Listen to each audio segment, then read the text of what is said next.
BJP అధ్యక్ష పదవి ఎవరిని వరించబోతోంది? కొన్ని నెలలుగా ఇది జరుగుతా ఉన్నది. అధ్యక్షుడు మార్పు తథ్యం తథ్యం తథ్యం అని చెప్పి అందరూ ప్రయత్నిస్తూ ఉన్నారు. ధర్మపురి అరవింద్ గారి దగ్గర నుంచి, బండి సంజయ్ గారి దగ్గర నుంచి, తర్వాత కిషన్ రెడ్డి గారు అంటే ఆల్రెడీ ఉన్నారు కాబట్టి ఆయన ఉండరు. బట్ డీకే ఆంధ్రాలో పురంధరేశ్వరి గారు ఉన్నారు కదా, మహిళా అధ్యక్షురాలు ఉంది కదా.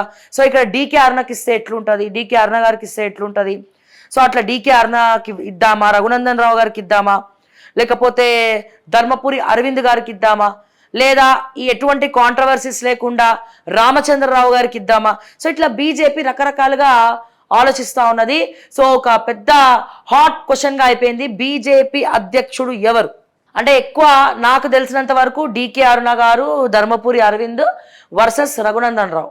సో ఇవన్నీ నడుస్తూ ఉంది. రాజాసింగ్కి ఎట్లాగో ఇయ్యరు, ఎందుకంటే గట్టిగా మాట్లాడేటోళ్ళకి అసలు ఇయ్యరు అధ్యక్ష పదవి. బట్ ఏమంటారు, ధైర్యం ఎక్కువ ఉండి మొండి పట్టేతో చలో తాడో పేడో తేల్చుకుందాం అన్న వాళ్ళకి ఇవ్వరు. మరి ఎందుకనేది ఇక వాళ్ళకి వాళ్ళు వేసుకోవాల్సినటువంటి ప్రశ్న.